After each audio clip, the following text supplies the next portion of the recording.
طریقے کو اپناتا ہوں، اہل سنت جناب محمد رسول اللہ صلی اللہ علیہ وسلم کے طریقے کو اپناتا ہوں اور صحابہ کے طریقے کو اپناتا ہوں۔ علیکم بسنتی و سنت خلفاء الراشدین، یعنی جس طریقے سے میری سنت تم پر لازم ہے میرے صحابہ کرام کی سنت تم پر لازم ہے۔ تو تین چیزیں ہوئی۔ میں نے کہا تھا جلسے کے عنوان کے تحت دو تین باتیں رکھوں گا، ابھی عنوان کے تحت ایک بھی بات نہیں آئی ہے، اب پوری بات بس اسی جملے میں نے تین چیزیں بتلائی کہ اللہ نے جو چراغ، اللہ کے پیغمبر جناب محمد رسول اللہ صلی اللہ علیہ وسلم نے جو چراغ رکھے، قرآن مجید، نبی صلی اللہ علیہ وسلم کا طریقہ، صحابہ کا عمل، یہ تیسری چیز ہے۔ محرم میں کیا چیز جائز ہے، کیا چیز ناجائز ہے، ماتم جائز ہے یا نہیں جائز ہے، امام حسین کا غم منانا جائز ہے، میں کچھ نہیں کہتا، میں کہتا ہوں جو چیز قرآن مجید، سنت رسول اللہ اور صحابہ کے عمل سے مل رہی ہے وہ ہمارے لیے قابل قبول ہے۔ اگر ان تینوں جگہ پر کوئی چیز نہیں مل رہی ہے، کتنی ہی اچھی ہو، کتنی ہی سمجھ میں آ رہی ہو، کتنی ہی مفید ہو، سب کچھ ہو سکتی ہے، دین نہیں ہو سکتا، دین نہیں ہو سکتا۔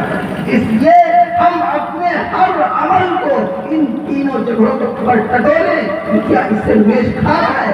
اگر میچ کھا رہا ہو، ہماری سمجھ میں آئے یا نہ آئے، ہمارے لیے مفید ہو یا نہ مفید ہو، ہم اس کو اپنائیں گے، اس پر عمل کریں گے۔ کیوں؟ کیونکہ یہ اللہ کا جناب محمد رسول اللہ صلی اللہ علیہ وسلم کا فرمان ہے۔ اب دوسری چیز، اس جیسا کہ ابھی مولانا مفتی صاحب نے فرمایا کہ اس محرم الحرام کے تعلق سے جو ہمارے ذہنوں میں ایک بات بیٹھی ہوئی ہے کہ اس کی عظمت، اس کی حرمت واقعہ کربلا کی وجہ سے نہیں، اللہ نے جب اس دنیا کو بنایا، آپ کسی سائنٹسٹ سے، کسی اتہاس پڑھنے والے سے پوچھئے یہ دنوں کی تخلیق، سالوں کی تخلیق یہ کس نے بنایا، تو آپ کو اطمینان بخش جواب نہیں ملتا۔ اطمینان بخش جواب قرآن دیتا ہے، ان عدت الشہور عند اللہ 12 شہرا فی کتاب اللہ یوم خلق السماوات والارض منها 4 حرم۔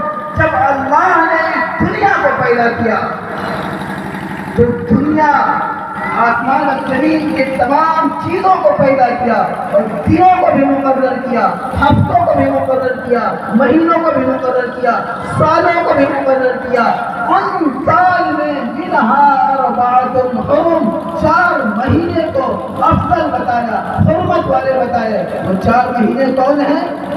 3 مہینے ترتیب وار، ذوالقعدہ، ذوالحجہ، محرم، اور ایک بلا ترتیب رجب۔ تو یہ بات ذہن سے نکال دیجئے کہ جو محرم کی عظمت ہے، حرمت ہے، تو واقعہ کربلا کی وجہ سے بالکل یہ روز اول سے حرمت والے ہیں، یہ مہینے روز اول سے حرمت والے۔ اور پھر اگر واقعے یعنی جنگ کے اس سے ہوتے تو اس جنگ سے بہتر کوئی جنگ نہیں ہو سکتی جس جنگ میں اللہ کے رسول صلی اللہ علیہ وسلم خود بنفس نفیس شامل ہوئے۔ اس جنگ سے بہتر کوئی جنگ نہیں ہو سکتی۔ جن جنگوں میں اللہ کے رسول صلی اللہ علیہ وسلم تشریف لے گئے وہ جنگ سب سے بہتر، اور ان جنگوں میں بھی جنگ بدر سب سے افضل، جنگ بدر سب سے افضل۔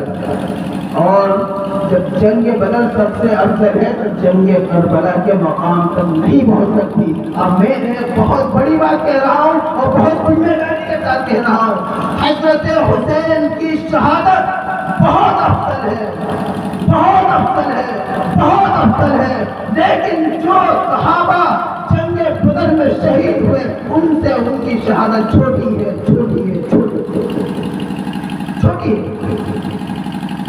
اگر ہم غم ہی منانا چاہتے ہیں تو جو صحابہ جنگ بدر میں شہید ہوئے، جنگ احد میں شہید ہوئے، ان کا بھی غم منائیں، یہ ناانصافی کہتی ہے۔ اللہ کے رسول صلی اللہ علیہ وسلم جنگ بدر کے موقع پر جو مٹھی بھر مسلمان تھے انہوں نے اس مسلمانوں کو کافروں کے سامنے پیش کر دیا تھا اور اللہ سے یہ التجا کی تھی کہ اللہ یہ پوری زندگی کی میری کمائی ہے، اگر یہ آج ختم ہو گئے تو قیامت تک اس دنیا میں تیرا کوئی نام ملنے والا نہ ہوگا۔ جنگ بدر میں جو شہید ہوئے اس سے افضل کوئی ہو سکتا ہے؟ اگر ہم غم مناتے ہیں تو ان شہداء کے بھی منائیں جنگ بدر میں شہید ہوئے، اور آپ کے چچا جن کو اللہ کے رسول صلی اللہ علیہ وسلم نے فرمایا کہ یہ سید الشہداء ہے، تمام شہداء کے سردار ہیں، ہم ان کا غم منائیں۔ اسلام میں